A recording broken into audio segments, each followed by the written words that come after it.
department. And so as far as the veterans, I will not call on the colleague that proposed this amendment, but I personally want to apologize. I should have listened to my instinct. I fought against this cut.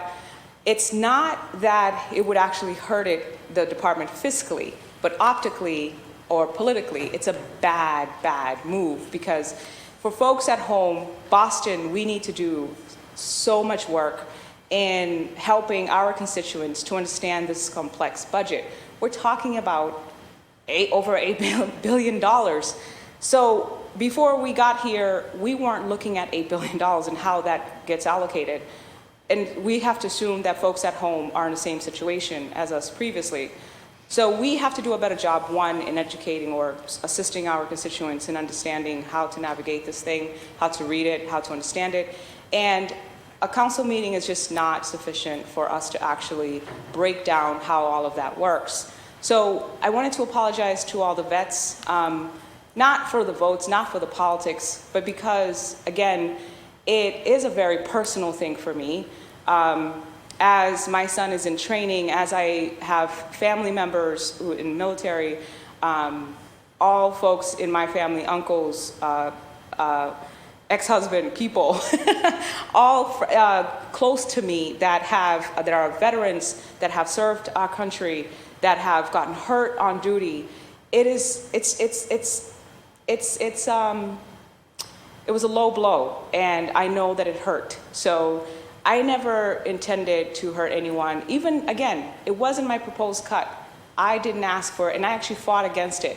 But again, I'm not going to embarrass anyone and say who actually proposed it.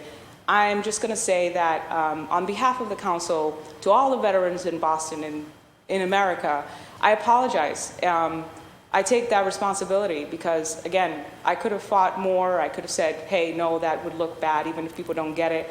It's a reimbursable fund, but it's just a bad look, and it looks disrespectful.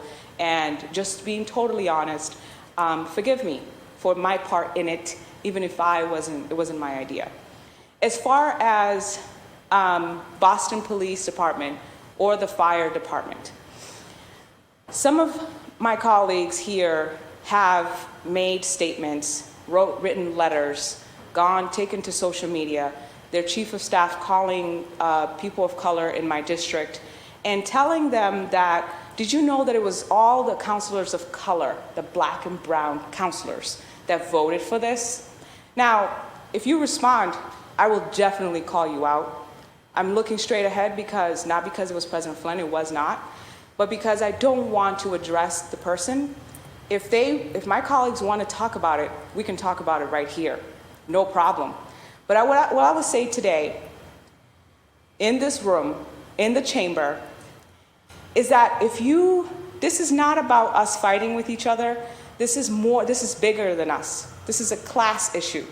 This is an issue of how do we protect what's politically good or what's funding our campaign or what we respect, and how we treat our officers and firefighters. No one in this council, in this body, not one, not the people that talk about police reform, not the people that want, flag jobs to support our regular constituents to gain jobs or the economy. No one wants the police to make less money. I've never heard of anyone wanting police to lose their job or to be laid off. No one here wants that. I've never heard one council colleague express that, but rather, how do we fiscally, responsibly look at ways to get this unspent funds to fund something else? Now, one way, if you respect the Boston police officers, if you respect our firefighters, one way you can advocate is tell the mayor to settle the contract. And you don't have to incite me to say that. I will say it because it's the right thing to do. You don't have to do the dramatics so that I can get up and say the right thing. The right thing is, Mayor Wu, settle the contract so that we understand exactly what is needed in the Boston Police Department, what they deserve, what is the contract, so we understand real numbers. 3 years, they're waiting for a contract to be settled, and it's not settled. None of my colleagues will get up and say it. No one, not the ones that say more police, not the ones that talk about safety and veterans, not the ones that do dramatics. No one got up and said it. I am saying it because it's the right thing to do. Settle the contract, treat people with dignity. They are a working class, and that's how they should be treated, with respect. Settle the contract. The mayor needs to settle